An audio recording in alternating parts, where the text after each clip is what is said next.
একতরফা ওয়াজ হয় না, বেহেশতের ওয়াজ করতে করতে খুশি করে দিলাম, হুর গেলমানের ওয়াজ করে আপনারা খুশি, ও হুজুরে হুরের ওয়াজ করছে, কিন্তু জাহান্নামে যে আগুন দিয়া ফারাইবো এটা তো কোন দরকার।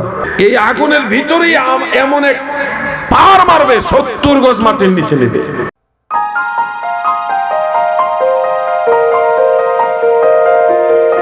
আন্নান মিয়া সাহেব, সভাপতি, পাঁচগাঁও জামে মসজিদ। মাহফিলের বিশেষ অতিথি সুন্নিয়তের নয়নমণি হযরত মাওলানা নাসিরউদ্দিন আখুনজি সাহেব, সুনামধন্য খতিব হবিগঞ্জ টাউন মসজিদ।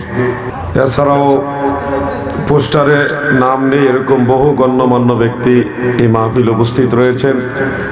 ওলামায়ে আহলে সুন্নাত, যুব সমাজ, তরুণ সমাজ, সর্বস্তরের নবী প্রেমিক, ওলি প্রেমিক, মুমিন মুসলমান ভাইয়েরা, পর্দার আড়াল থেকে যারা শুনছেন সবাইকে জানাচ্ছি আন্তরিক অভিনন্দন ও মোবারকবাদ।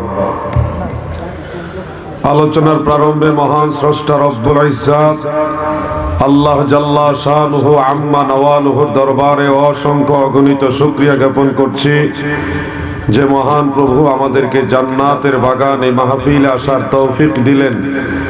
সেই আল্লাহ পাকের দরবারে শুকরিয়া তান আমরা সবাই বলি আলহামদুলিল্লাহ। মহান স্রষ্টা রব্বুল ইজ্জাত আল্লাহ পাকের দরবারে আরো শুকরিয়া যে দয়াময় প্রভু দয়া করে আমাদের মতো নালায়েক নাচিজদেরকে তিনার হাবিব নবী সরকার দু জাহা সৈয়দুল মুরসালিন রাউফুর রহিম রাহমাতুল লিল আলামিন আমাদের দয়াল নবী রাসূল আকরাম সাল্লাল্লাহু তাআলা আলাইহি ওয়া আলিহি ওয়া সাল্লামের উম্মত হওয়ার সৌভাগ্য দান করেছেন। এই জন্য আল্লাহ পাকের দরবারে আবারও বলি আলহামদুলিল্লাহ। প্রিয় হাজিরিন, ইন্তেজামিয়া কমিটির পক্ষ থেকে আমার আলোচনার বিষয়বস্তু হলো কবর, হাসর, পিতামাতার হক এবং তাকওয়া।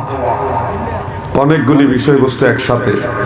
আমি চেষ্টা করব এই বিষয়গুলি কোরআন এবং সুন্নাহর আলোকে আপনাদের সামনে তুলে ধরার জন্য ইনশাআল্লাহ। তবে একটা বিষয় বলতে হয়, সূরা তাকাসুরের প্রথম দিকে আল্লাহ তাআলা বলেছেন বিসমিল্লাহির রহমানির রহিম আলহাকুমুত তাকাসুর হাত্তা যুরতুমুল মাকাবির। কবরের আলোচনা করতে গেলে এই কথাটা প্রথমে মনে হয় আমার আল্লাহ বলেন দুনিয়ার লোভ লালসা, দুনিয়ার মোহ মায়া মমতা, দুনিয়ার প্রতি এই যে সাত মহব্বত, এটা মানুষকে, এই দুনিয়ার প্রাচুর্য লালসা মানুষকে লালায়িত করে রাখে, মত্ত করে রাখে। হাত্তা যুরতুমুল মাকাবির, যতক্ষণ না তারা কবর পর্যন্ত যায় ততক্ষণ পর্যন্ত মানুষ দুনিয়ার জন্য পাগল হয়ে থাকে। এটা আমার কথা না, আল্লাহ বলতেছে মানুষ দুনিয়ার পাগল হয়ে থাকবে মরার আগ পর্যন্ত, কবরে যাওয়ার আগ পর্যন্ত দুনিয়ার পাগল। কিন্তু কবরে যাব, কোরআন কারীমের আরেক জায়গায় আল্লাহ তাআলা বলেন সারাটা দুনিয়ার মর্যাদা দাম আল্লাহর কাছে যদি একটা মশার ডানার সমান হইতো তাহলে কোনো কাফের মুশরিককে খাওয়াইতো না। ঠিক, সারাটা দুনিয়াকে আল্লাহ বলতেছে আমার কাছে একটা মশার ডানার যে দাম এই দামও নাই, আর আমরা সেই দুনিয়ার জন্য পাগল। এটা ছন্দ মনে হলো আলহাজ মাওলানা আব্দুল মালিক জিহাদি সাহেব রহমতুল্লাহ আলাইহি, তিনি গাইতেন, আমাদের দরবারে একজন বড় আলেম। সাদের জীবন হেলায় হেলায় চলে যাইতে লাগিল, সাধন ভজন গুরু ভক্তি আমার কিছুই নাহি হইল, রং তামাশাই দিন কাটাইলা, রং তামাশাই দিন কাটাইলা মায়ার জালে পড়িয়া, ডুবলো বেলা দেখনা চাহিয়া। এই গজলটা গাইতেন। আসলে বুঝছেননি, কথা তো সবাই বুঝছেন মনে হয়। আসল জিনিসের খবর আমাদের কারোই হইল না, শুধু দুনিয়ার মোহমায়ায় মত্ত হয়ে সময় পার করে ফেললাম। কবরে যেতে হবে এই কথাটা আমাদের মনেই থাকে না। এমন এক যুগে আসলাম, এখনকার যুগের মানুষ কবরের মধ্যে গিয়ে সেলফি উঠায়। সেলফি বুঝেননি মুরব্বীরা? কবরের মধ্যে হইয়া ছবি উঠায়, ছবি নিজে কবরে শুইয়া, এটা একটা স্ট্যাটাস দেওয়ার জন্য। বাপ মরে গেছে, দাদা মরে গেছে, তাদের লাশ সামনে নিয়ে সেলফি উঠায়। এমন যুগে আসছি আমরা। উনি যে মারা যাবে এটা মনেই নাই, মৃত্যুর কথা স্মরণই নাই, এমন বেদিশা হয়েছে মানুষ। দাদু ভাই আমার গভীর ভাবে খেয়াল করবেন, কবরের যে পর্বটা, এটা উম্মতে মুহাম্মাদের জন্য আলাদা একটা রহমত। আগের যুগের উম্মতের কবর দিলেও তাদের কবরে সওয়ালের জবাব হইতো না। পৃথিবী থেকেই মানুষ জেনে যেত কারা ইমানদার হয়ে মরছে, কারা বেঈমান হয়ে মরছে। কারণ বেঈমানদেরকে আমার আল্লাহ বেঈমানের মৃত্যু দিতেন, এতে মানুষ বুঝে যেত লোকটা কাফের ছিল। ইমানদাররা ইমানদারের আলামত নিয়ে মরে যেত, ইমানদাররা দুনিয়াতে চিহ্নিত হতো, কাফেররাও দুনিয়াতে চিহ্নিত হয়ে মারা যাইতো। কিন্তু আল্লাহ তাআলা আমাদের নবীর উম্মতের জন্য পৃথিবীতে যারা আছে না, অনেক লোক বড় বড় গুনাহগার, কিন্তু নবীর উম্মত একেবারে জাররা পরিমাণ ঈমান লইয়া কোনো মতে কবরের দিকে যাইতেছে। এরকম বহু লোক আছে যারা আগের যুগে এই অবস্থায় মারা গেলে লাঞ্ছিত অবস্থায় মারা যাইতো। এই লোকগুলিকে আল্লাহ দুনিয়াতে শরণ দেন না, শুধুমাত্র নবীর কারণে কবরে নিবে, নিয়ে ছোট্ট একটা পরীক্ষা পর্ব রাখবে। পরীক্ষা পর্বটা কি? সওয়ালের জবাব। 3টা প্রশ্ন, যারা জবাব দিতে পারবে তারা জান্নাতি, আর যারা জবাব দিতে পারবে না তাদেরকে জাহান্নামী হিসেবে আযাব দেওয়া শুরু করে দিবে। এটা পর্দার আড়ালে আল্লাহ তাআলা করবে, দুনিয়াতে লজ্জা দিবে না। আমার নবীর উম্মত হইলে কত লাভ গো। কবরের কথা মনে হলে একটা হাদিস আমার সবার আগে মনে আসে। ইমাম আবু নুআইম ইসফাহানি রাহমাতুল্লাহ আলাইহি হাদিস খানা বর্ণনা করেছেন, যেটা তাফসীরে মাজহারির 9ম খণ্ডের 103 নম্বর পৃষ্ঠার শেষের দিকে এবং 104 নম্বর পৃষ্ঠাতেও হাদিস খানা উল্লেখ রয়েছে। কাজী সানাউল্লাহ ফানিফাতি রাহমাতুল্লাহ আলাইহি তিনি উল্লেখ করেন, আমার দয়াল নবীজি বলেন, আমার উম্মত ইন্না উম্মতি উম্মাতুম মারহুমা, আমার উম্মত আল্লাহর রহমত প্রাপ্ত উম্মত, আল্লাহর করুণা প্রাপ্ত উম্মত। আমার উম্মত গুনাহগার হয়ে কবরে গেল, হাসরের ময়দানে তারা গুনাহ মুক্ত হয়ে উঠবে। সাহাবীরা জানতে চাইলেন, নবী গো, ইয়া রাসূলুল্লাহ, গুনাহ নিয়ে কবরে যাবে, হাসরের ময়দানে গুনাহ মুক্ত হয়ে উঠবে কিভাবে? আল্লাহর নবী বলেন, পৃথিবীর কিছু ঈমানদার বান্দা আছে, বান্দি আছে, তারা ওই মৃত ব্যক্তিদের জন্য আমার আল্লাহর দরবারে ক্ষমা চাইবে। রব্বির হামহুমা কামা রব্বায়ানি সাগীরা, রব্বানা গফির লানা ওয়া লিইখওয়ানিনাল্লাযীনা সাবাকুনা বিল ঈমান। এই ধরনের দোয়া যারা করবে, এই দোয়ার বরকতে কবরে যারা গুনাহ নিয়ে গেছে, আমার আল্লাহ ওই দোয়ার বরকতে কবরে থাকা অবস্থায় গুনাহ খাতা মাফ করে দিবে। এটা অন্য নবীর উম্মতের বেলায় ছিল না, শুধুমাত্র আমাদের নবীর উম্মতের বেলায়। শুধুমাত্র আমাদের নবীর উম্মতের বেলায় দুনিয়ার মানুষ দোয়া করলে কবরের বাসী ক্ষমা পায়। মুসা নবীর উম্মত, ইব্রাহিম আলাইহিস সালাম উম্মত, অন্যান্য নবীর উম্মতেরা এরকম সুযোগ সুবিধা পাননি। আমাদের নবীর উম্মত হয়ে মরে গেলেও ব্যবস্থা আছে, আল্লাহ মাফ করবে। সন্তান এবং আওলাদরা যদি সুন্নি হয় তাহলে কবর জিয়ারত করবে, দোয়া করবে, ইসালে সওয়াবের মাহফিল করবে।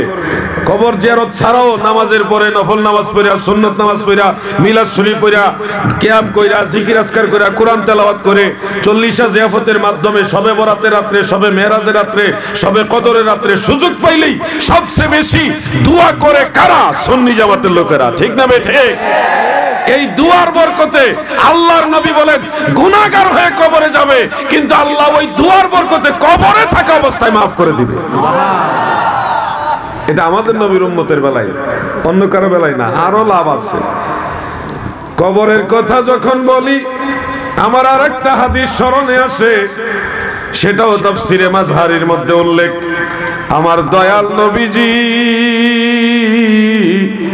রাহমাতুল লিল আলামিন ইরশাদ করেছেন, নবীজি বলেছেন, উম্মত যদি মুমিন হয়ে মরে, মুমিন ইমানদার, ইমানের মধ্যে যাদের অবস্থা ভালো, তারা যদি ওই অবস্থায় মারা যায়, তাদের দুই কাঁধের মধ্যে দুইজন ফেরেশতা থাকে।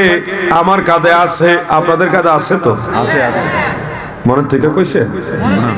তো কতটা মিছা কথা কইছেন, এটি কিন্তু লেখা হইতাছে।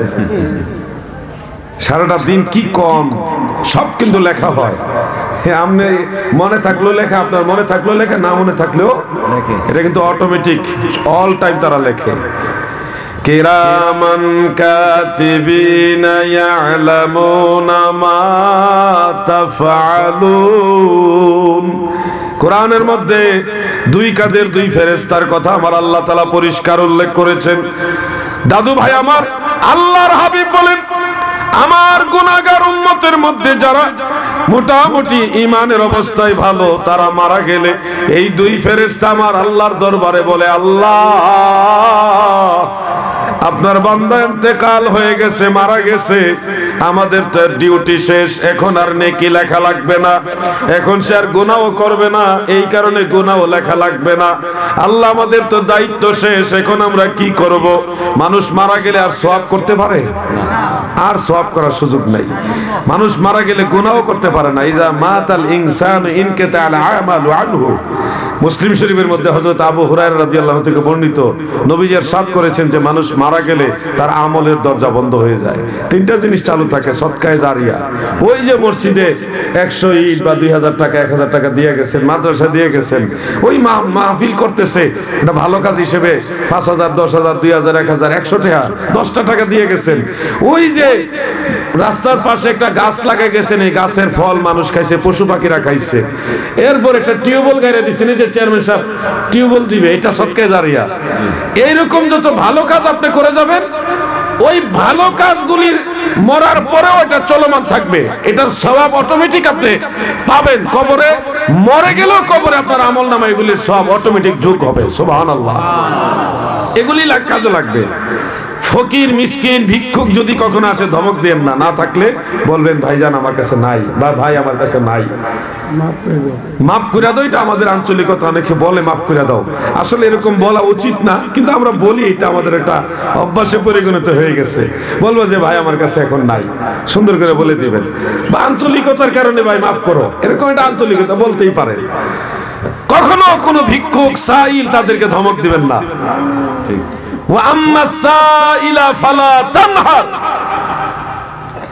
সাইল যারা, আল্লাহ তাআলা আমার নবীজিকে বলতেছে, যারা সাইল প্রার্থনাকারী ভিক্ষুক আপনার কাছে কিছু চায়, তাদেরকে কখনো ধমক দিবেন না।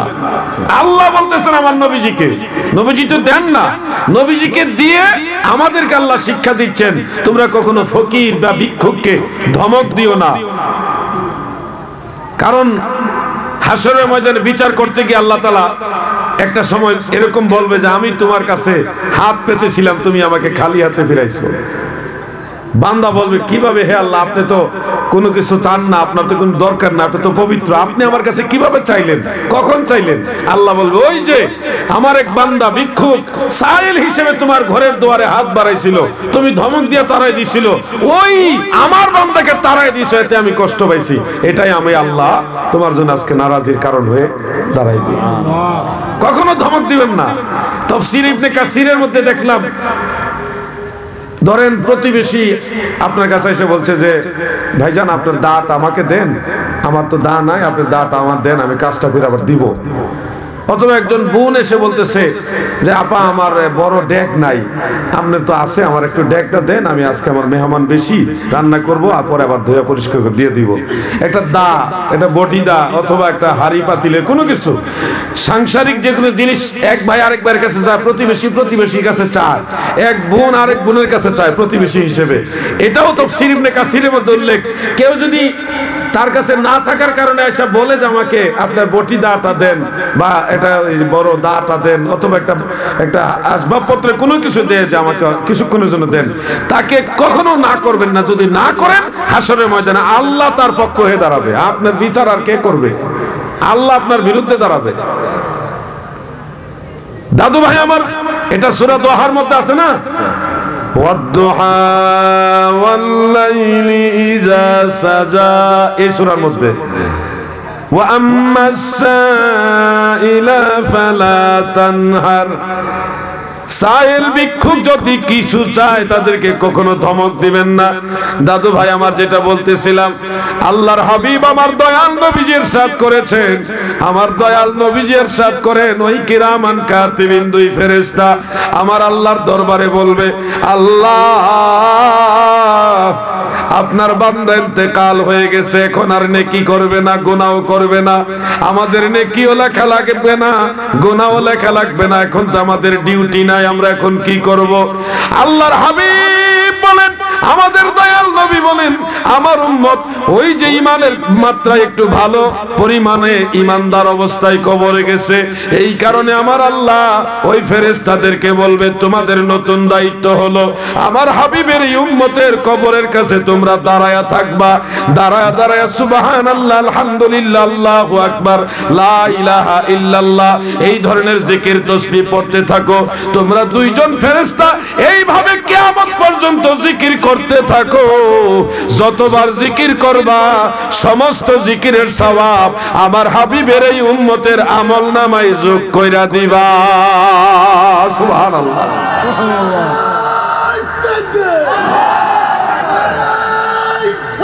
ইয়া রাসূলুল্লাহ।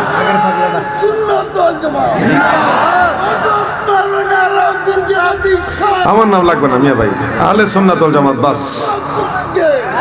বন্ধুরা আমার, এই হাদিস থেকে আমরা কত বড় সুসংবাদ পেলাম, মরার পরেও ফেরেশতা দিয়ে আল্লাহ তাসবিহ পড়াবে, জিকির করায়া আমাদের আমলনামায় সেই সওয়াবগুলি দিবে। এর পরেও যদি কেউ বলেন যে আমি আখিরি নবীর উম্মত হয়ে আমি লাভবান হইনি, তাহলে তার মতো কপাল পোড়া আর কেউ হতেই পারে না। আরেকটা হাদিস বলি, মনোযোগ দিয়ে শুনবেন, মুসনাদু আবি আলা তালিসি মুসিলি, সেটার মধ্যে হাদিস খানা উল্লেখ, এটার রেফারেন্স দিয়ে তাফসীরে মাজহারির মধ্যে হাদিস খানা উল্লেখ করেছেন। সূরা আরাফের 55 নম্বর আয়াতের তাফসীরের মধ্যে এই হাদিসটা উল্লেখ। হযরতে আনাস ইবনে মালিক রাদিয়াল্লাহু আনহু বর্ণনা করেছেন।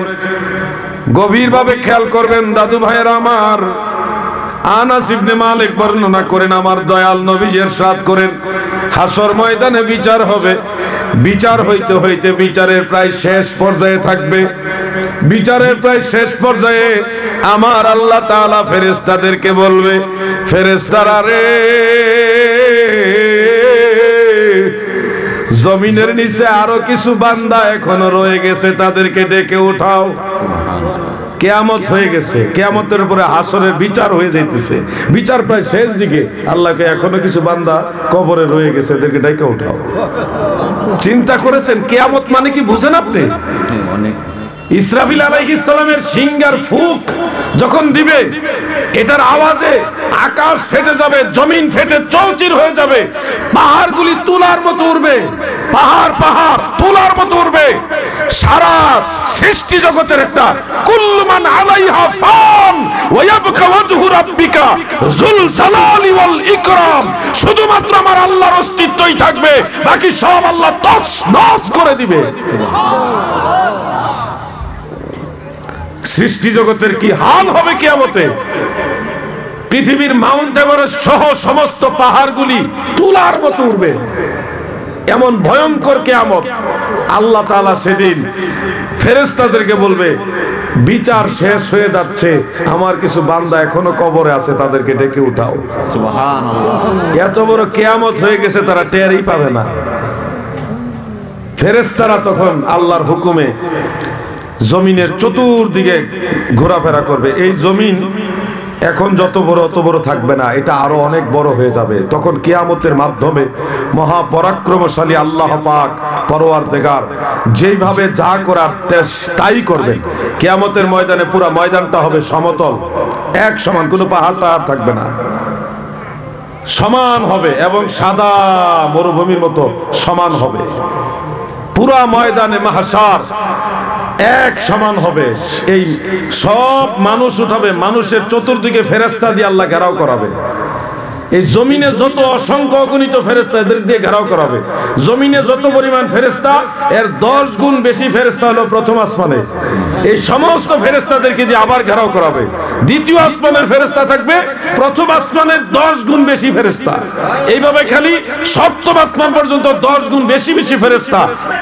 এমনিতে তো সবই আমার আল্লাহর ক্ষমতার ভিতরে।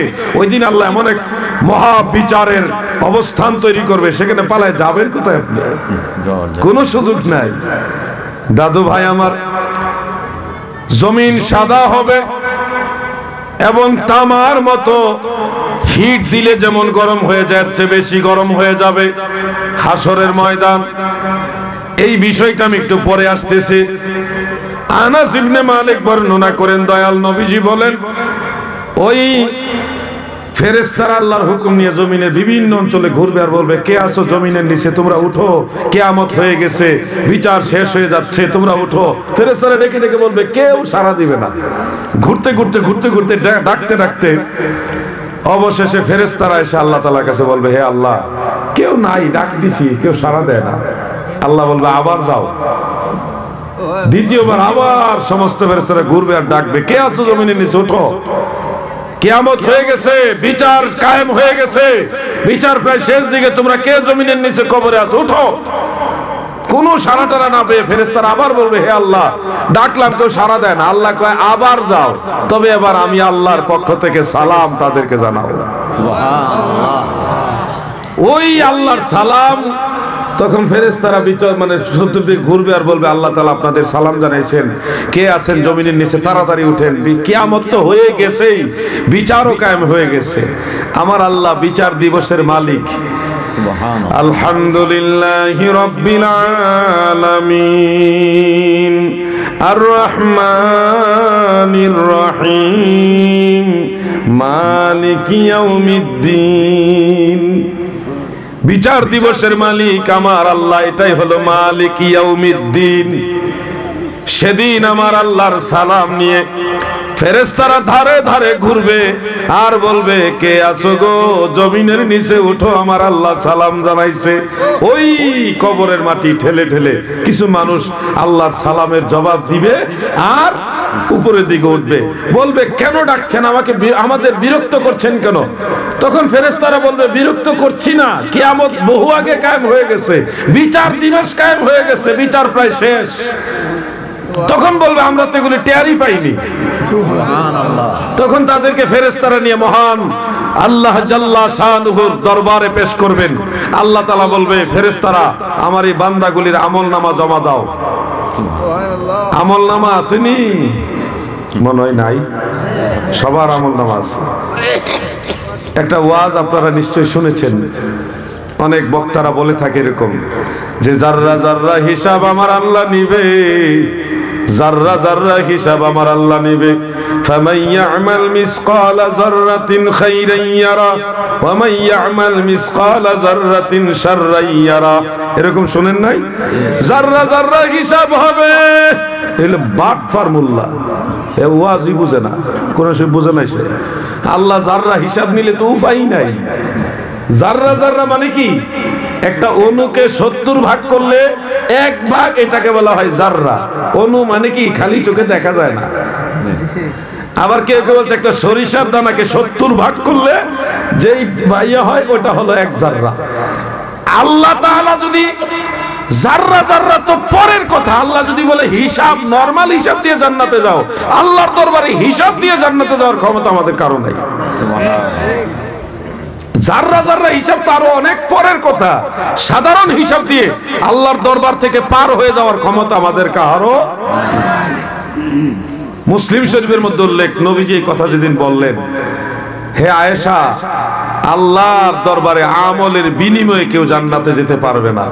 আম্মা জান আয়েশা ছোট মানুষ ওই সময় নবীজিকে প্রশ্ন করলেন, ইয়া রাসূলুল্লাহ, তাহলে কি আপনিও যেতে পারবেন না? নবীজি বললেন, আল্লাহ তাআলা তোমাদের নবীকে রহমতের চাদর দিয়ে ঢেকে রাখবে। সুবহানাল্লাহ। নবীজি কতটা হিকমত অবলম্বন করে উত্তর দিলেন। আল্লাহর দরবারে আমলের বিনিময়ে জান্নাতে যাবেন ওই আশা রাখেন না, আল্লাহর দয়ায়, আল্লাহর মেহেরবানিতে, আল্লাহ তাআলার ক্ষমায়, আল্লাহর রহমতে জান্নাতে যাবেন এই আশা রাখেন। আজকে 5 ওয়াক্ত নামাজ পড়েছি, এটার বিনিময়ে আমি জান্নাতে কতটুকু বিল্ডিং পাবো, জান্নাতে কতটুকু জমি পাবো এই আশা ভাবছেন। 5 ওয়াক্ত নামাজ পড়ছেন, যতটুকু আমল করছেন চিন্তা রাখেন আল্লাহ আমি যা করছি আমারটা হইছে না, আল্লাহ তুমি দয়া করে আমারটা কবুল করো, নাইলে আমার উপায় নাই। এটা বলেন আপনি। জান্নাতে কয়টা বিল্ডিং পাবেন ওই আশা ভাবতেন, কয়টা হুর পাইবেন এই আশা, জান্নাতের হুর পাওয়ার আশায় নামাজ পড়তেছেন। মিয়া ভাই এই কাম করেন না, যত নামাজ পড়েন শুধু এটা বলেন হে আল্লাহ আমি পড়ছি আমার তো হইছে না, তুমি দয়া করে কবুল করো আল্লাহ, নাইলে আমার উপায় নাই। এটা বলেন আপনি মন থেকে। সুবহানাল্লাহ।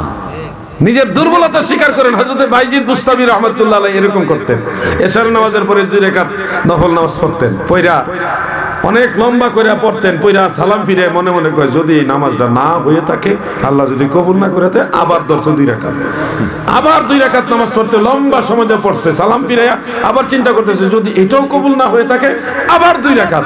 এইভাবে ফজরের আজানের আগ পর্যন্ত খালি নামাজই পড়তো। ফজরের আজান দেওয়ার পরে, আজানের পরে উনি মোনাজাত ধরে বলতেন হে আল্লাহ সারা রাত চেষ্টা করলাম 2 রাকাত নামাজ ঠিক মতো পড়তে পারি নাই, আল্লাহ আল্লাহ আল্লাহ গো আমি তো পারি নাই, তুমি দয়া করে আমার এই 2 রাকাত নামাজ কবুল করে নাও। সুবহানাল্লাহ। উনি 2 রাকাতের জন্য দোয়া করতেছে আর সারা রাত কিন্তু নামাজ পড়ছে, 2 রাকাত পড়তেছে আর বলতেছে আমারটা মনে হয় না, আমারটা মনে হইছে না। এই হইছে না চিন্তা করতে করতে পুরো রাত নামাজ পড়ছে তারা। আর আমরা ফজরের নামাজটা পড়া বাইরে একটা গেটিটা ঘুরন্ডি দিয়ে কই কয়টা হুর পামু জানোস তুই, বেহেশত আমার কাছে অভাব নাই। খবরদার এই চিন্তায় নামাজ পড়বেন না, নামাজ পড়বেন আল্লাহর খুশির জন্য। আল্লাহ যদি আপনার উপর খুশি হয় জান্নাত এমনি পাবেন। আপনি জান্নাতের লোভে নামাজ পড়বেন কেন? আল্লাহর সন্তুষ্টির জন্য নামাজ পড়তে হবে। কথা ঠিক না বে ঠিক? দাদু ভাই আমার গভীর মনোযোগ। ওই ফেরেশতাদেরকে আমার আল্লাহ বলবে আমল নামা দাও, আমারও আমল নামা আছে, আপনারও আমল নামা আছে। ওই ওয়াজটা একটু ক্লিয়ার করে দেই। ফামাইয়ামাল মিসকালা যাররাতিন খাইরান ইয়ারা, এটার অর্থ যাররা যাররা হিসাব নিবে এটা নয়, যারা যাররা পরিমাণ ভালো কাজ করে হাসরের ময়দানে আমার আল্লাহ তাদেরকে এটা দেখাবে। ফামাইয়ামাল যে আমল করে, মিসকালা যাররাতিন যাররা পরিমাণ আমল যারা করে, কি আমল? খাইরুন মানে খাইরা ইয়ারা, খাইরুন মানে কল্যাণ, সুন্দর, উত্তম সওয়াব আর কি। যাররা পরিমাণ একটা নেক আমল যারা করে এটা হাসরের ময়দানে ইয়ারা রা ইয়ারা, ইয়ারা মানে দেখাবে। তুমি কি করছো তুমি দেখো, তুমি কি করে আসছো তুমি দেখো। ওয়ামাইয়ামাল মিসকালা যাররাতিন, আর যে ব্যক্তি যাররা পরিমাণ আমল করবে, শাররুন মানে মন্দ, পাপ, অন্যায়, শাররুন শাররাইয়ারা, যাররা পরিমাণ একটা যদি কেউ অন্যায় কাজ করে এটাও আল্লাহ হাসরের ময়দানে আমাকে আপনাকে দেখাবে। তুমি কি করছো তুমি দেখো। ঠিক দাদু ভাই আমার, ওই বান্দাদেরকে জমিন থেকে ডেকে ডেকে উঠাইয়া ফেরেশতারা আল্লাহর দরবারে পেশ করবেন। আমার আল্লাহ বলবে আমার এই বান্দাগুলির আমল নামা আমার কাছে জমা দাও। আল্লাহর দরবারে আমল নামা জমা দিবে। আমার আল্লাহ তখন বলবে আমার অমুক অমুকের আমল নামায় আরো নেকি আছে, এগুলি কোথায়? সুবহানাল্লাহ। ফেরেশতারা থর থর করে কাঁপা শুরু করবে, কারণ দায়িত্বটা ওনাদের ছিল, নেকি বদি লেখার দায়িত্ব ওনার। আল্লাহ যখন বলবে আরো নেকি আছে, এগুলি কোথায়? মনে করেন আপনাকে দায়িত্ব দিছে যে আমার এই ব্যবসা প্রতিষ্ঠানের সবগুলি হিসাব ঠিক মতো লেখো। আপনি নিয়ে হিসাব দিয়েছেন যে চাচা বা আঙ্কেল বা হুজুর বা ভাইজান এই হিসাব, যদি মালিকে হঠাৎ করে বলে এই আরো টাকা আছে, এগুলি কই, কেমনটা লাগবো? কোন যেটা সিফা মারবো না? হ্যাঁ আরো টাকা আছে, আমি হিসাবে লিখছি না, এটা তো মারাত্মক টেনশন। আল্লাহ বলবে আমার আরো এই বান্দাগুলির আরো নেকি আছে, এগুলি কোথায়? ফেরেশতারা বলবে আল্লাহ আমাদের জানার মতে যা যতটুকু আমল করেছে সবই আমরা লিখেছি, এর বাইরে কোনো আমল আমাদের জানার ভিতরে নাই। আমার আল্লাহ তখন পাহাড় সমান সওয়াব দেখায় বলবে ফেরেশতারা রে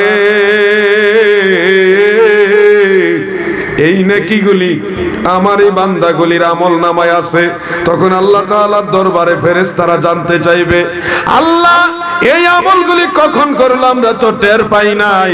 আমার আল্লাহ বলবে এগুলি জিকিরে খফি, আমার এই বান্দাগুলি গোপনে গোপনে কালবের ভিতর থেকে তাফাক্কুরের মাধ্যমে, ধ্যানের মাধ্যমে, মুরাকাবার মাধ্যমে, মুশাহাদার মাধ্যমে আমি আল্লাহর জিকির করছে, আমল করছে, যেগুলির খবর তোমরা ফেরেশতারা জানো না, কিন্তু আমি আল্লাহ জানি। এগুলির সওয়াব প্রতিদান আমি আল্লাহ নিজে কুদরতের হাতে দিলাম। সুবহানাল্লাহ। এইভাবে আল্লাহ অনেক মানুষকে রক্ষা করবে। এই হলো গোপন আমলের ফজিলত। এটা গোপন আমল কিভাবে করে আমি সহজে একটা বিষয় বোঝাই। ধরেন একজন মাওলানা সাহেব, উনি চুপচাপ বসে রয়েছে, সবাই দেখতে শুনি বসে আছে, কিছুই বলে না, কিছুই করে না, বসে আছে। যদি ওই আলেম সাহেব বসে বসে কোরআনের একটা আয়াত বা রাসূলের একটা হাদিস অথবা সৃষ্টি জগতের কোন একটা আল্লাহর অলৌকিক বিষয় নিয়ে উনি এইভাবে বসেও চুপচাপ চিন্তা করে, ওই কিছুক্ষণ চিন্তা করতেছে, এটা 60 বছর নফল বন্দিগির চাইতে আরো বেশি সব দিতেছে। আলেমের দাম এই কারণে বেশি। আপনিও যদি এরকম চেষ্টা করেন, আপনাকে আল্লাহ এরকম মর্তবা দিবে। চুপচাপ বৈশা রইছে, সবাই দেখতেছে, কিছুই করে না, কিন্তু হাকিকতে এক মুহূর্তের বিনিময়ে আল্লাহ 60 বছরের নফল নামাজের সব দিতেছে। সুবহানাল্লাহ। দাদু ভাই আমার নবীর উম্মত হয়ে আমরা কত বড় ভাগ্যবান। জাহান্নাম থেকে বাঁচার অনেক রাস্তা আমার আল্লাহ আমাদেরকে দিয়েছে, কিন্তু আমরা এগুলি গ্রহণ করি না। এগুলি সব কোরআন থেকে, হাদিস থেকে, ইতিহাস থেকে পরিষ্কারভাবে প্রমাণিত। পৃথিবীর সমস্ত অবিশ্বাসীরা তারাও চলে গেছে, আমরা কেউ থাকতে পারবো না। দাদু মরার আগে দেখেন না একটু মরা যায় কিনা। মরার আগে মরা মানে আত্মহত্যা নয়, মরার আগে নিজের নফসকে কুরিপুগুলি দমন করে দেওয়া। পৃথিবীর মানুষের ক্ষতি সাধনের যতগুলি চিন্তাধারা, থিওরি, এই কুরিপুগুলি দমন করে দেন, দেখবেন এটাই মৃত্যুর আগে মৃত্যু। এই অবস্থায় যদি আমরা পৌঁছতে পারি, তাহলে দেখবেন একটা পিঁপড়া যদি পায়ের নিচে পড়ে, তখন আপনার মায়া লাগবে, হারে এই পিঁপড়াটাকে মেরে ফেললাম। এই কষ্টটা যখন মনের মধ্যে আসবে, তখনই বুঝবেন আপনার মধ্যে মনুষ্যত্ববোধ আস্তে আস্তে জাগ্রত হইতেছে। এটা মশা মারতে গেল মায়া লাগে, আর এটা মারলাম, এটা তো আমি বানাইতে পারি না। এরকম একটা চিন্তাধারা যখন আসবে, তখন ওই মানুষগুলি বড় ধরনের অন্যায় করতে পারবে না। ছোট ছোট কাজ থেকে আস্তে আস্তে বড় কাজ হয়, ভালো কাজের ক্ষেত্র, মন্দ কাজের ক্ষেত্র। ছোট যে আজকে মনে করেন বাপের পকেট থেকে টাকা চুরি করে, এর 2 দিন পরে মানুষের পকেট থেকে টাকা চুরি করবো, চিন্তাই করবো, আস্তে আস্তে হ্যাঁ চুর হইব, চুরের থেকে বাটপার হইব, ডাকাইত হইব, এরপরে সন্ত্রাস হইব, তাই না? এরকমই তো হয় নাকি? আবার ভালোর ক্ষেত্রে ছোট ছোট একটা ভালো কাজ করে, তার ভিতরে যদি হেদায়েত থাকে, ছোট ছোট ভালো কাজ করতে করতে আস্তে আস্তে বড় ভালো কাজও করে। এগুলি আস্তে আস্তে হয়। আল্লাহ যেন আমাদের আমলমুখী হওয়ার তৌফিক দেয়। বলেন আমিন, বলেন আমিন। বন্ধুরা আমার, কেউ কষ্ট হইতেছে নি? শ্বাস কমে গেছে? আওয়াজে বোঝা যায় শ্বাস কমছে, চার্জ কমছে। তাহলে দেখা যাবে কয়টা বন্ধু চলে, আজকে দেখা যাক। আজকের মাহফিল নাই, এখন চলবে ইনশাল্লাহ। দাদু ভাই আমার, গভীর ভাবে খেয়াল করবেন, রং তামাশা করলেই হবে না, সময় ফুরায় যাচ্ছে। এই যে মাহফিলে বসে রয়েছেন না, এতে লস আসেনি। হযরত আব্দুল্লাহ ইবনে আব্বাস রাদিয়াল্লাহু আনহুমা তিনি রিওয়ায়াত বর্ণনা করেছেন, দারিমি শরীফের হাদিস, যে কেউ যদি কিছু সময় বসে কোরআন হাদিসের আলোচনা শুনে সারা রাত দাঁড়ায় নফল নামাজ পড়লে যে সওয়াব, এর চেয়ে বেশি সওয়াব হবে শুধু বসে থেকে শুনলে। লস নাই, লসের কোনো কারবারই নাই ইসলামে। আপনাকে বাঁচার ব্যবস্থা হাজার হাজার অগণিত ব্যবস্থা আল্লাহ করে দিয়েছে বাঁচার জন্য, কিন্তু আমি তো এগুলো নিতে রাজি হচ্ছি না। আমি তো টাকার জন্য পাগল হয়ে গেছি। দাদু ভাই আমার, যেটা বলতেছিলাম, কষ্ট হচ্ছে না তো? বলতেছিলাম মাগরিবের নামাজ টোটাল কয় রাকাত মনে আসেনি? ওয়াজ মনে তো আছে। এখন বলেন ইনশাআল্লাহ নামাজ পড়বেন নি সবাই? দেখছেন, এখানে বোঝা যায় যে কথা শুনতো না। নামাজ পড়বেন নি ইনশাআল্লাহ? যুবকরা কথা কয় না, বলেন ইনশাআল্লাহ। হুজুর ইনশাআল্লাহ কয়ে গেছি, পরে কিন্তু পাইতেন না। এরকম করেন না দাদা, নামাজ 5 ওয়াক্ত পড়েন। আপনারা নামাজ পড়লে আপনারা লাভবান। আপনারা আল্লাহর সাথে ভালো সম্পর্ক তৈরি করতে পারবেন, আল্লাহ আপনাদের ভালোবাসবে, মদিনাওয়ালা ভালোবাসবে। হাসরের ময়দানে এই নামাজি যুবক যারা, তারা আরশে আজিমের নিচে থাকবে, সুবহানাল্লাহ। আরশের নিচে যে ছায়া, প্রতিটা নামাজি যারা আমলদার যুবক বয়সে যারা আল্লাহর বন্দেগী করে, আল্লাহ তাদেরকে হাসরের ময়দানে আরশে আজিমের ছায়ার নিচে রাখবে, সুবহানাল্লাহ, সুবহানাল্লাহ। এখন আপনারা যদি না মানেন আমি কি করব? আমি চেষ্টা করছি আপনাদের বলা, প্রতিটা আলেম সেটা চেষ্টা করছে। মোবাইল লাগছে। প্রিয় ভাইয়েরা আমার, গভীরভাবে খেয়াল করে শুনবেন, কবর আমাদেরকে এমন একটা পরীক্ষা দিয়ে হাসরের দিকে আস্তে আস্তে নিয়ে যাবে। জান্নাতের লোভ এখন করবেন না, এখন আল্লাহ রহমতের লোভ করেন। যেই লোকটা সব শেষে মারা যাবে, কিয়ামতের সময় সবার শেষে মারা যাবে, সেও হাসরের ময়দানের আগ পর্যন্ত কমপক্ষে 40,000 বছর কবরে থাকতে হবে। 40,000 বছর শুধু কিয়ামতের পরে, হাসরের আগে। আর আগে যারা মরছে, কবরে যারা আছে, কিয়ামত কবে হইব? 1 সপ্তাহ 2 সপ্তাহ পরে, আগামী শুক্রবারে। এটা তো আল্লাহ ছাড়া কেউ জানেই না। আজকের দিনে যে মারা গেছে, কিয়ামতের আগ পর্যন্ত কবরে থাকতে হবে। কিয়ামতের পরে হাসর কায়েমের আগে কমপক্ষে 40,000 বছর। এরপরে হাসর বিচার হবে। এক বর্ণনায় 1,000 বছর, আরেক বর্ণনায় 50,000 বছরের সমান একদিন।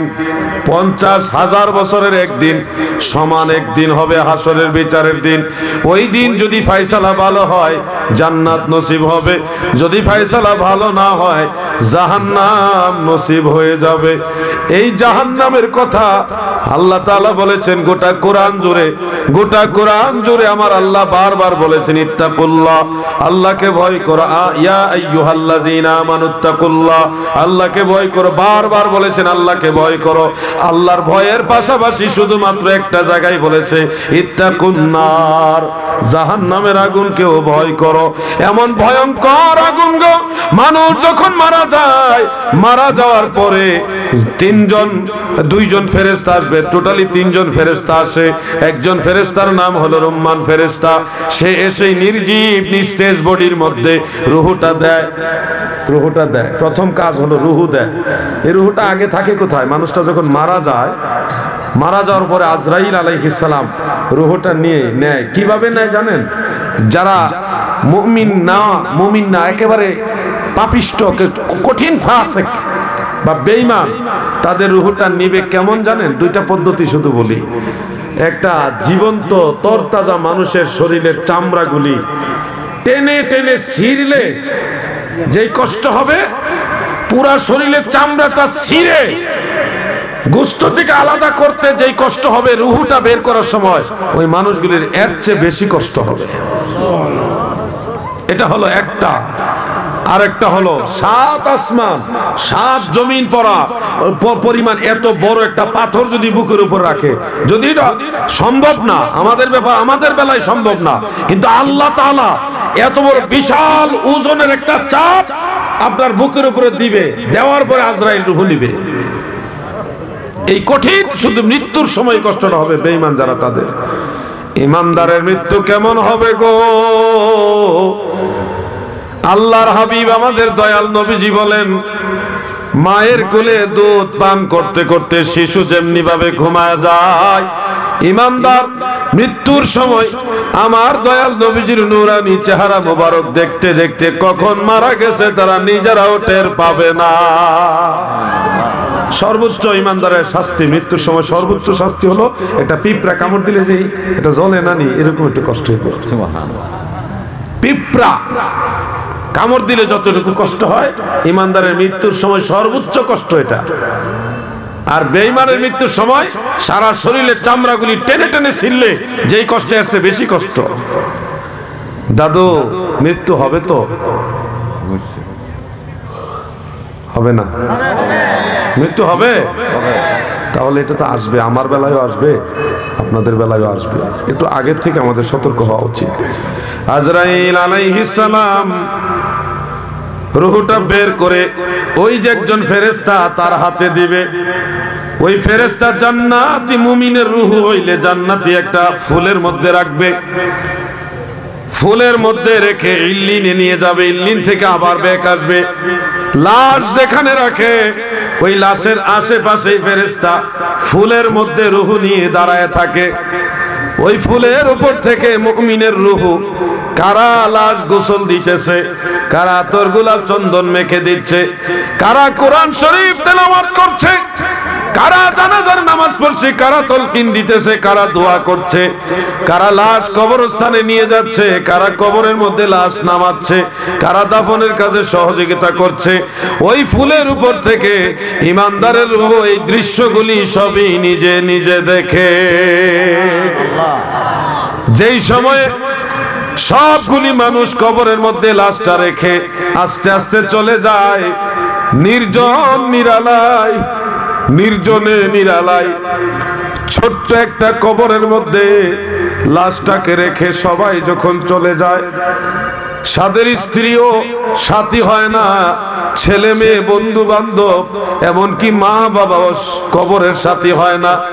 পৃথিবীর সব মানুষ একা একা নির্জনে নিরালায় ছোট্ট একটা কবরের মধ্যে যখন লাশটা একা রেখে চলে যাবে, ওই মৃত ব্যক্তির রূহ ফুলের উপর থেকে দৃশ্যটা দেখবে, চিৎকার মেরে মেরে বলবে, তোমরা কোথায় যাচ্ছ গো?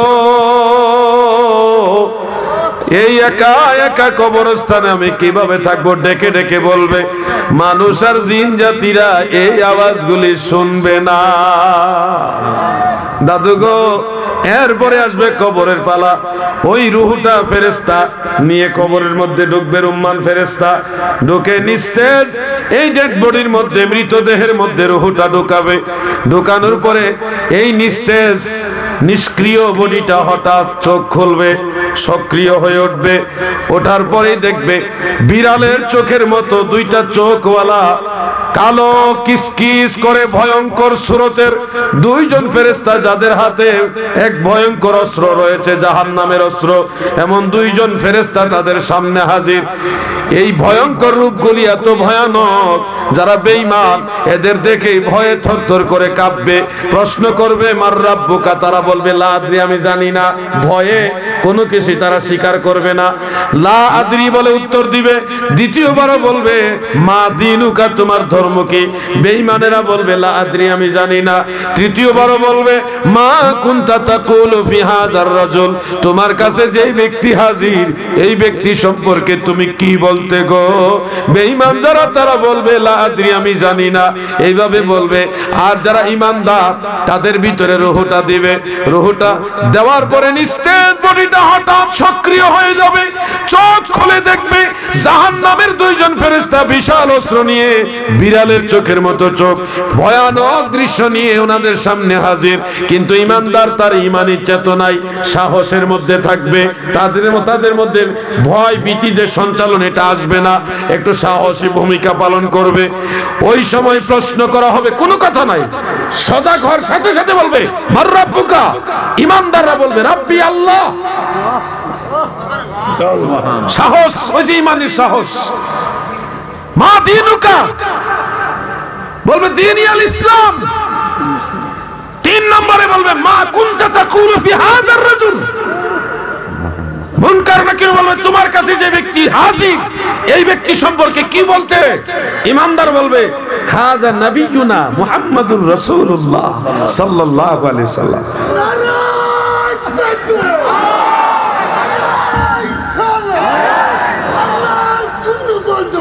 জিন্দাবাদ। দাদু ভাই আমার, বন্ধুরা আমার, গভীর ভাবে খেয়াল করবেন, মনের মধ্যে এরকম আশা আসেনি দয়াল নবীজিকে দেখার? বলেন না, একটু কথা বলেন, ইচ্ছা আছে?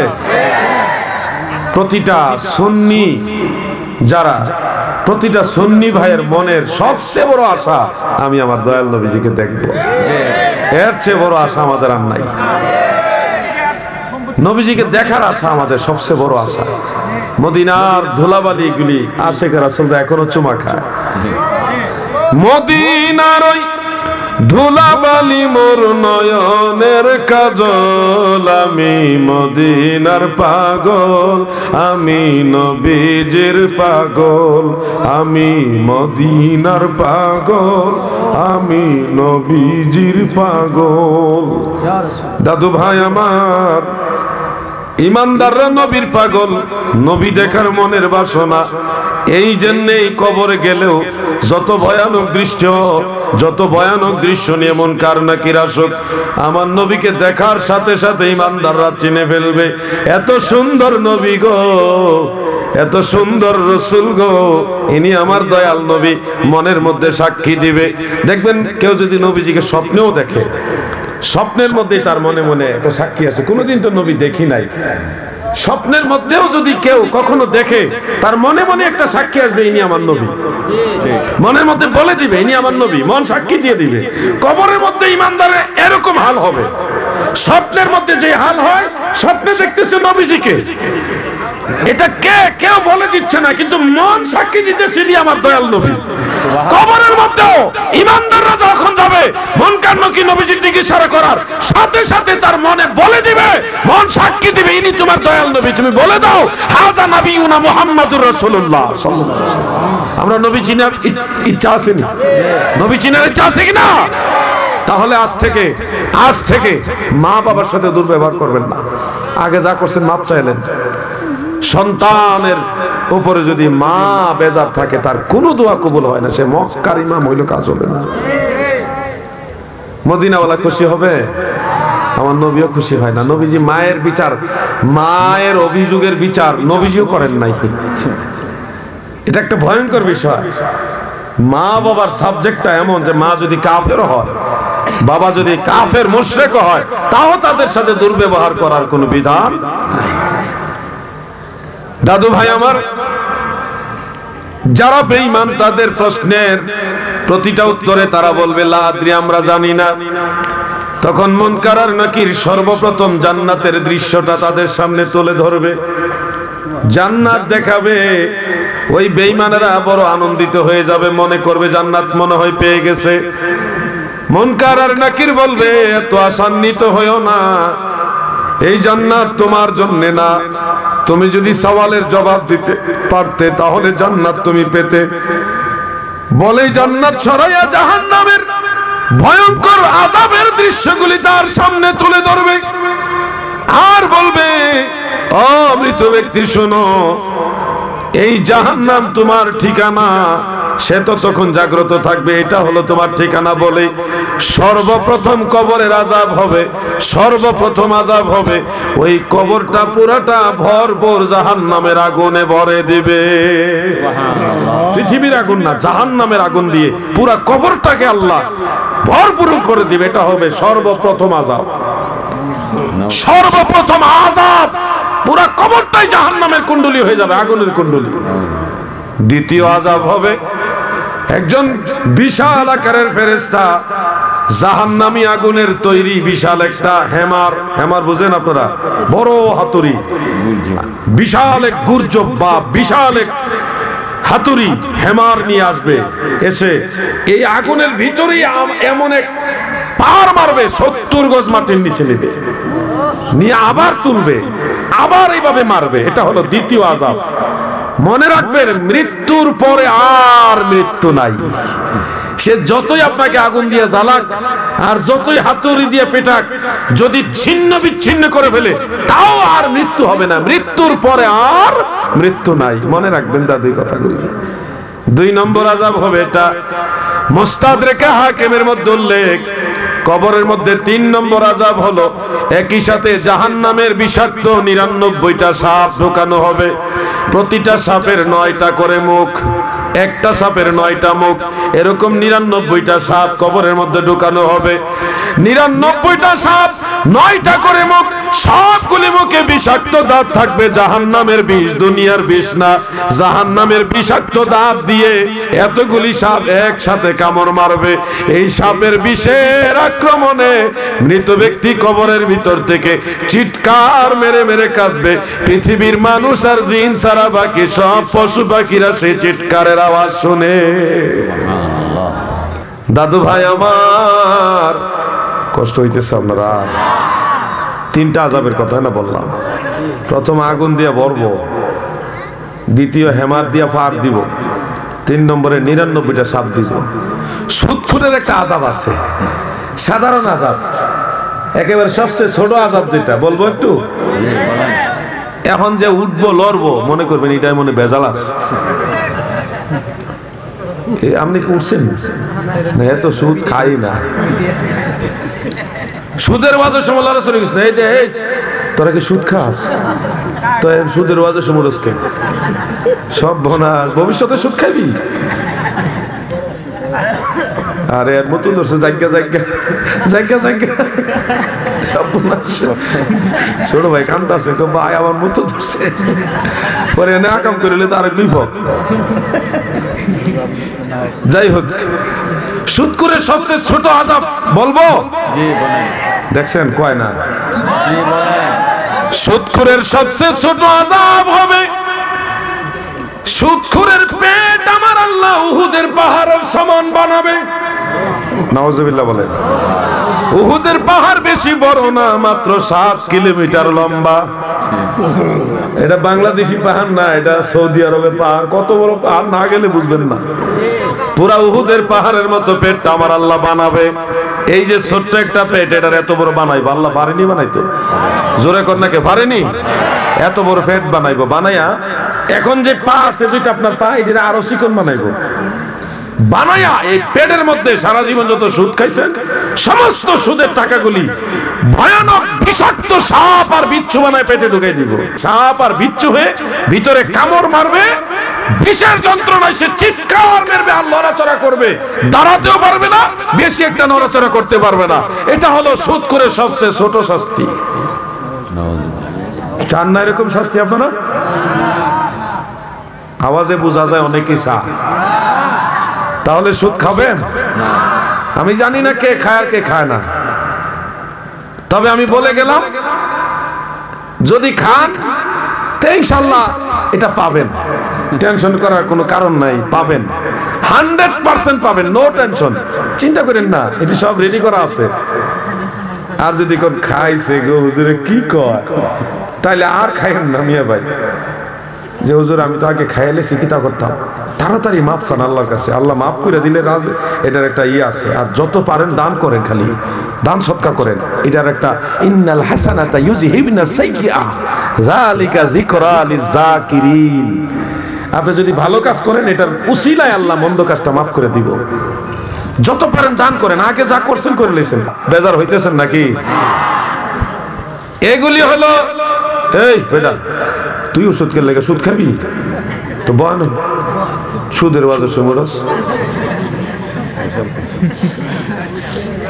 আপনার অনেক কষ্ট হইতেছে না? আমার সাবজেক্টে এইটা আজকে, সাবজেক্টের ভিতরে ওয়াজ করুন লাগবো না? কবরের ওয়াজ করলে, হাসরের ওয়াজ করলে এটি আইবই। হাসরের দিন বিচারিত হবে এগুলি। কবরের মধ্যে যেগুলি হবে এগুলো বলতে হবে না। আমি যদি না বলি, শুধু আমি তো পজিটিভটা বলতেছি, আমাকে বাঁচাইবার আপনাকে বাঁচাইবার কি কি রাস্তা আল্লাহ দিয়েছে এটাও বলছি। আবার যদি আমরা না মানি কি হবে সেটাও আমাকে বলতে হবে না? আল ঈমানু বাইনাল খাউফি ওয়ার রিদা, আশা এবং ভয় দুইটার মাঝে হলো ঈমান। আল্লাহর রহমতের আশাও আমাদের আছে, জাহান্নামের আযাবের ভয়ও থাকতে হবে। দুইটার মাঝামাঝি ঈমান, একতরফা ওয়াজ হয় না। বেহেশতের ওয়াজ করতে করতে খুশি করে দিলাম, হুর গেলমানের ওয়াজ করে আপনারা খুশি, ও হুজুরে হুরের ওয়াজ করছে, কিন্তু জাহান্নামে যে আগুন দিয়া ফারাইবো এটা তো কোন দরকার? দুইটাকে আমি সমন্বয় করে বলতেছি। বলতে পারবেন না যে হুজুরে খালি আযাবের ডর দেখাইছে, না, আমি কিন্তু ভালোটা আগে কইছি, যেটা আমাদের বেশি এটা আগে বলছি, এখন আযাবের কথা কিছু বলতেছি। এখন যদি আপনারা বেজার হন আমি আর কি করবো বলেন দেখি, কিছু করার নাই তো। ভাইজান, স্টেজে হোক, ঘরে হোক, বাইরে হোক, বন্ধু বান্ধবের সাথে হোক, প্রতিবেশীর সাথে যারা গীবত করেন না, গীবত গীবত গীবত বুঝেননি? গীবত বুঝেন তো? একজন একটা কাজ করছে সত্য, তার অনুপস্থিতিতে অন্য মানুষের কাছে বলা, এটা হলো গীবত, সত্যটা। আর যদি সে এটা করে নাই, সেটা অরিজিনালি করে নাই, তার অনুপস্থিতিতে মানুষের কাছে বলা, এটা হলো বহতান, এটা অপবাদ, এটা আরো বড় গুনাহ। সত্যটা বললে গীবত, আর মিথ্যা বানায় বললে এটা আরো ডাবল গুনাহ। এই ধরনের কাজ যারা করে তাদের কি হবে জানেন? আগুনের আংটা, জাহান্নামের আগুনের আংটা দিয়ে জিহ্বাটা এইভাবে আটকাবে, পেলে এইভাবে টান দিয়ে জিহ্বাটা বের করবে, বের করে আবার এটা ভিতরে ঢুকাবে, ঢুকে আবার এটা টান দিয়ে বের করবে। এই শুধু চলতেই থাকবে, চলতেই থাকবে, বন্ধ হবে না। মিয়া ভাই একটু হলো মানেকে বুঝান যে আমি আর এরকম করব না। প্রিয় ভাইয়েরা আমার, আপনারা কি বিরক্ত হচ্ছেন? আমি আর একটু কবর সম্পর্কে আরো দুই একটা কথা বলে আমি শেষ করব। আপনারা ভয় পাবেন না, টেনশনের কারণ না। কয়েকজন মানুষ হয়তো ভাবতেছেন হুজুরে যে কয়টার সময় শেষ করে, আমি আপনাদের বিরক্তির কারণ হতে চাই না। 11:30 বাজে, আমি ভাবছিলাম 11:30 মধ্যে শেষ করে দিব। আমি আর দুইটা কথা বলা উচিত, কবরের ওয়াজের মধ্যে এটা একটু গুরুত্বপূর্ণ বিষয় বিদায়, ওটা আমার বলা উচিত, আমি বলেই শেষ করে দিতে চাই। আপনারা কি বিরক্ত হবেন বললে? একটু সবর করেন। একটা বিষয় মনে রাখবেন, অনেক নাস্তিকরা যারা আখেরাত বিশ্বাস করে না অথবা আল্লাহকেই বিশ্বাস করে না, এরকম কিছু নাস্তিক বাংলাদেশেও আছে। এই নাস্তিকরা মনে করে মরার পরে আবার কিসের জিন্দা করবে, এটা অসম্ভব। মরেতে গেছে, শেষ, ফিনিশ, মৃত্যুর পরে আর কোনো হায়াত নেই, এটা আখেরাত বলতে কিছু নেই। নাস্তিকরা বলে থাকে এরকম। এরকম নাস্তিক নতুন তৈরি হয়েছে তা নয়, আগের যুগেও নাস্তিক ছিল। সেই নাস্তিকদের জবাব আমার আল্লাহ দিয়েছেন।